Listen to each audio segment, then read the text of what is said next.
मैं डॉक्टर प्रेमलता गांधी। इतिहास विषय में हम हिस्ट्री सिलेबस बनाने का सिद्धांत पढ़ेंगे। सिलेबस शब्द ही काम में लिया है और शैक्षिक प्रक्रिया के 3 अंग होते हैं: टीचर, स्टूडेंट और सिलेबस।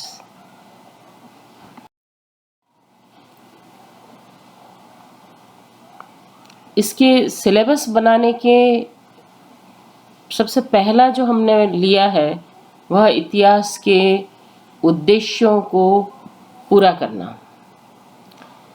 इतिहास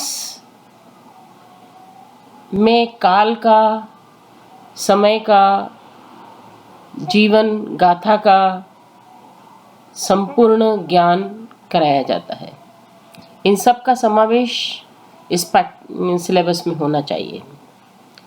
शिक्षा के जो सिद्धांत हैं उसमें सरल से कठिन की ओर, ये भी इसमें ध्यान रखना चाहिए। सिलेबस में पुनरावृत्ति नहीं होनी चाहिए, यह भी इतिहास में ध्यान रखना है, क्योंकि इतिहास में कार्यों और विचारों का ही लेखा जोखा होता है।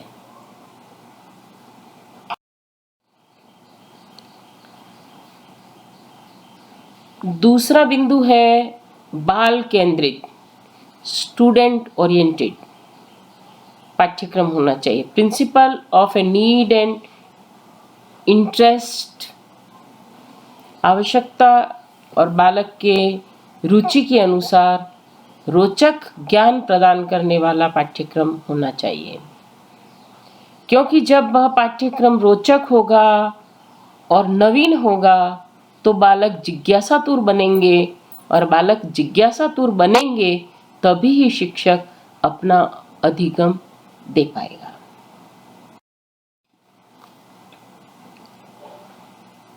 तीसरा बिंदु है समुदाय केंद्रित, principle of relationship with community life. अच्छे समाज के निर्माण के लिए अच्छे एवं कुशल नागरिक को तैयार करना, यह इस सिलेबस का उद्देश्य होना चाहिए, क्योंकि जो सांस्कृतिक निधि हमारे पुरखे हम तक हस्तांतरित करके गए हैं, उनमें सामाजिक चेतना का विकास कर एक आने वाली पीढ़ी को हमें भी हस्तांतरित करना है।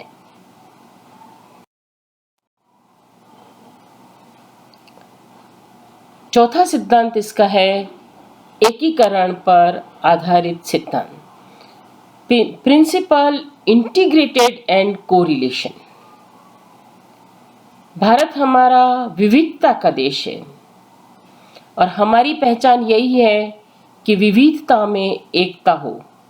इस बात का ध्यान रखते हुए समानता के सिद्धांत पर पाठ्यक्रम का निर्माण होना चाहिए। पांचवा बिंदु है लचीलेपन का सिद्धांत, principle of variety and flexibility.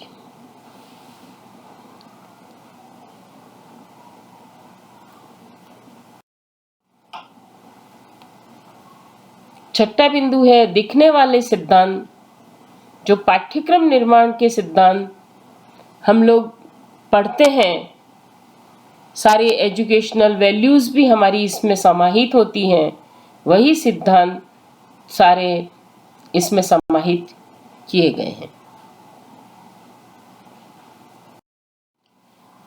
सातवां व्यापकता पर आधारित सिद्धांत, अंतर्राष्ट्रीयता पर ध्यान देने की बात है, ग्लोबलाइजेशन पर ध्यान देने की बात है, और हमारी संस्कृति तो वैसे ही वसुधैव कुटुंबकम की संस्कृति रही है, इसलिए यह सिद्धांत यूटिलिटी ऑफ लाइफ पर आधारित होना चाहिए, ताकि मानव संबंधों का भी विकास किया जा सके,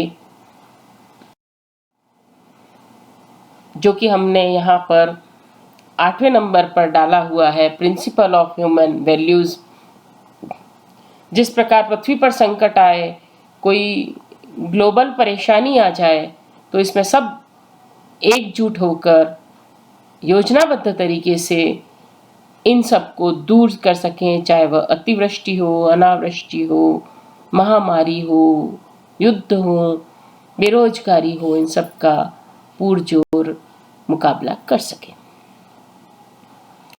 है अंतिम के बजाय अस्थायी, क्योंकि आवश्यकता अनुसार फेरबदल किया जा सके।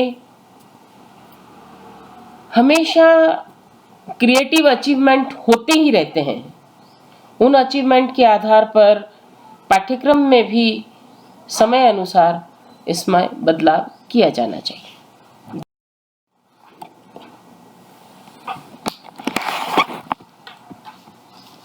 तो एक जगह रुके।